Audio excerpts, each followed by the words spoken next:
जय जगन्नाथ सांगे मैंने आशा किचन को आपण स्वागत। आज आम जह्नीर गोटे डिश बनवा से मुझे जह्नी काटी नहीं पियाज रसुण धनिया पत्र शुखिला लंका जीरा और हलदी नहीं कि चाउल बतुरी नहीं आम जह्नी टे लुण आड करनबा जह्नी गोलैकि किसी समय थोईदबा देखु थोईदे बर्तमान आम जह्नी गुड़ा किसी समय गलापर जह्नी गुड़ाक आम चिपुड़िक नवा ये लुण गोल देले तो जह्नीर पानीटा बाहरी जीव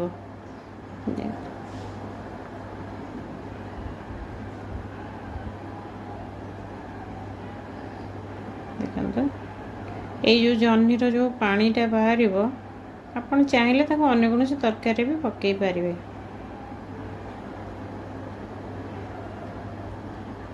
पानी रे न बाहर बराटा आमर ठीक रही देखो एबे आमे जह्नी गुड़िकर आमर मसला सब गोलई नवा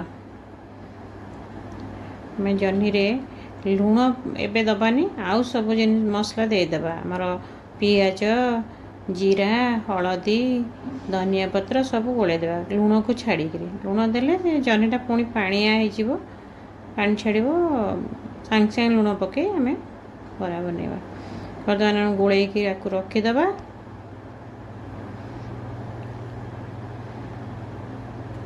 नेक्स्ट प्रोसेस आमर चाउल को बाटिबा आम चाउल रे जीरा रसुण और लंका देकर ताकू ग्राइंडिंग करनबा पूरा पतला ग्राइंडिंग करवा।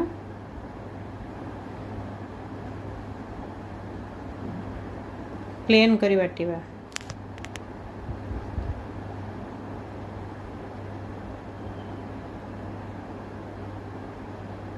आमर चाउल गोटा प्रस्तुत हो बर्तमान आम जो जह्नी की गोलैकी सब रखी तादरे चाउल गोटा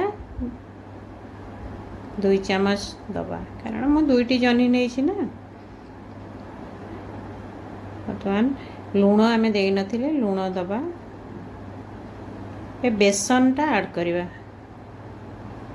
2 ରୁ 3 चामच बेसन ए लगे बेसनटा ऐड कर नबा देखो बेसन दौची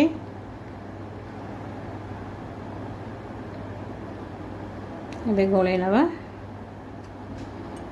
पिला माने खाइबा को परिवा पसंद करते नहीं एमती नुआ नुआ उपाय करके से आग्रह खाई नेबे। एबे आमे पैन गरम करी तेल दबा देखो तेल गरम हो गलानी एबे बरा गुड़िक आम रखीदबा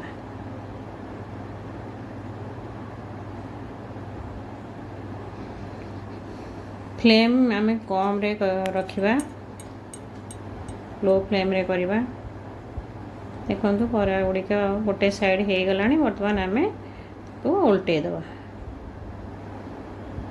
कलर भी भल आसी क्रिप्सी भी आई भितरटा बहुत नरम रहा पारटा बहुत क्रिप्सी हो भारी टेस्टी लगे जह्नी बराटा थरे घरे निश्चय बनातु।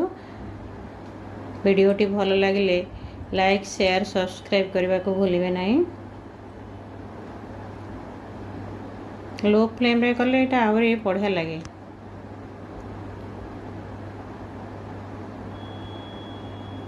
देखो बर्तमान आमर हो गलानी जह्नी बरा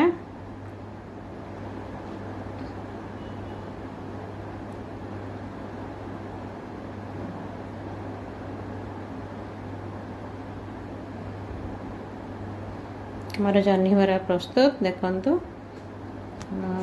सर्व करने रही। जय जगन्नाथ।